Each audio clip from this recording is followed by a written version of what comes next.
आप हम सबका परम सौभाग्य है जो छतेरे बाबा का जो मंदिर है, स्थान है, यहाँ सिद्ध पीठ है। जैसे कि मैंने सुना है कि यहाँ महाराज जी ने समाधि ली थी बहुत दिनों पहले। तो जहाँ संत समाधि लेते हैं वो तो तीर्थ होता ही है, और जहाँ ये जो श्रीमद् भागवत कथा है यह चल कर के आती है तो वो और तीर्थ बन जाता है। ये तीर्थ ये वृंदावन धाम से कम नहीं है। आप यहाँ बैठ करके कथा सुन रहे हो, ये तीर्थ है।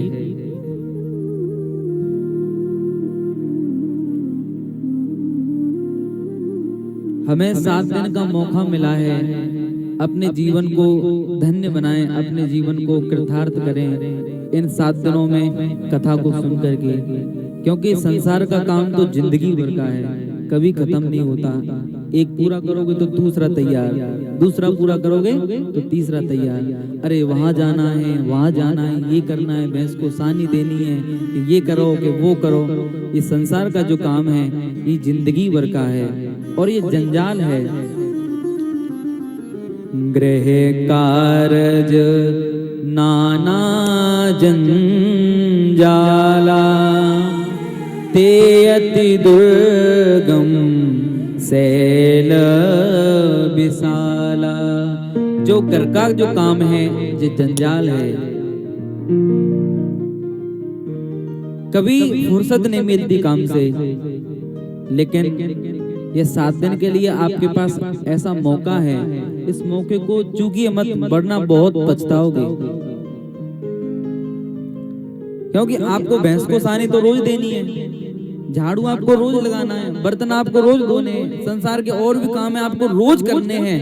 लेकिन ये कथा 7 दिन के बाद में आपको नहीं मिलेगी। 7 दिन तक यहाँ बैठ करके अपने कानों से, कल बताया था कि जिन कानों ने कभी भगवान की कथा नहीं सुनी ऐसे कान नहीं है, ऐसे कान तो सर्प के बिल के समान है। पिबंत ये भगवत आत्मना सताम कथामृतम श्रवण पुटेषु समृतम। हमारे जो कान रूपी दोने हैं ना, दोने जैसे आप दोनों में लेकर के प्रसाद खाते हो, ऐसे ही कान रूपी दोनों से इस कथा को पियो, इस कथा को सुनो, तभी आपका जीवन धन्य हो पाएगा। नहीं तो आवत एही सर अति कठिनाई, राम कृपा बिनु आए न जाए। यह मार्ग ऐसा है, यहाँ आने में बहुत कठिनाइयां हैं, क्योंकि घर के हम काम धंधों में इतना फंस चुके हैं, निकलने का मन नहीं करता। लेकिन जिस पर भगवान की अति कृपा होती है वही यहाँ आता है और वही इस लाभ को प्राप्त कर पाता है, और कोई नहीं कर पाता।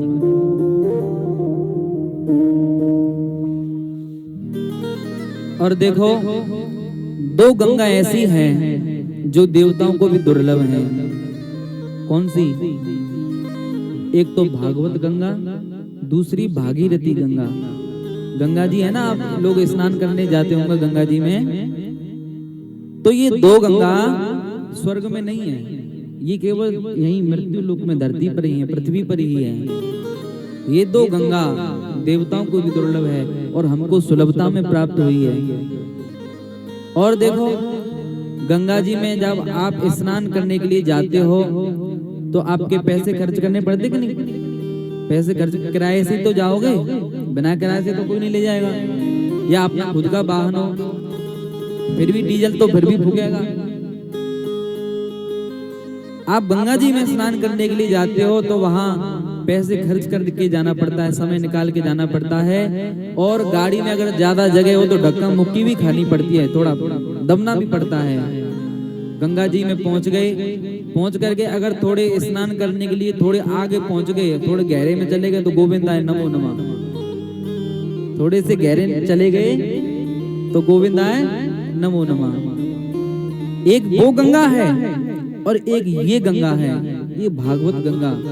उस गंगा में आप जितने ऊपर रहोगे उतना ही फायदा है, इस गंगा में आप जितने गहरे जाओगे, जितनी गहराई में जाओगे उतना ही फायदा है कि नहीं? जितना ध्यान से सुनोगे, जितनी एकाग्रता से सुनोगे उतना ही फायदा है। और इस गंगा में तो पैसे भी खर्च नहीं होते। हाँ, वो बात अलग है, सहयोग देना पड़ता है। इसमें कोई कठिनाई नहीं, आराम से बैठे हो, कोई धक्का मुक्की खानी पड़ रही है? ए मैया, आराम से बैठिए ना, कोई दिक्कत थोड़ी है। उस गंगा में जाते हैं तो धक्का मुक्की खानी पड़ती है, और यहाँ आराम से आप बैठ करके कथा सुन रहे हो। और जब आप मंदिर में जाते हो तो आप ये बताओ, मंदिर में आप बिना नहाए जाते हो, नहा धो करके जाते हो? बताओ। कछु ऐसे ही जो बिना नहाए चले जाते होंगे। अच्छा, ज्यादातर लोग मंदिर में नहा करके ही जाते हैं, है ना? हाँ, तो मंदिर में आप नहा करके जाते हो, और गंगा में जाते हो तो नहाने के लिए जाते हो, है ना? हाँ, तो ये गंगा है, ये भागवत गंगा है, इसमें आप नहाने के लिए आए हो। नहाने का मतलब है गोता लगाने के लिए आए हो, आप कथा सुनने के लिए आए हो, अपने जीवन को कृतार्थ करने के लिए आए हो। देखो, अगर इस संसार सागर से पार जाना है तो केवल एक ही उपाय है, और कोई दूसरा उपाय है ही नहीं। क्या? भव सागर चह पार जो पावा, हरि की कथा ता कहाँ दृढ़ नावा। भव सागर चह पार जो पावा, हरि की कथा ता कहाँ दृढ़ नावा। अगर इस संसार सागर से आपको पार जाना है तो भगवान की कथा एक ऐसी नाव है, जिस नाव में बैठ करके आप इस संसार सागर से पार जा सकते हो।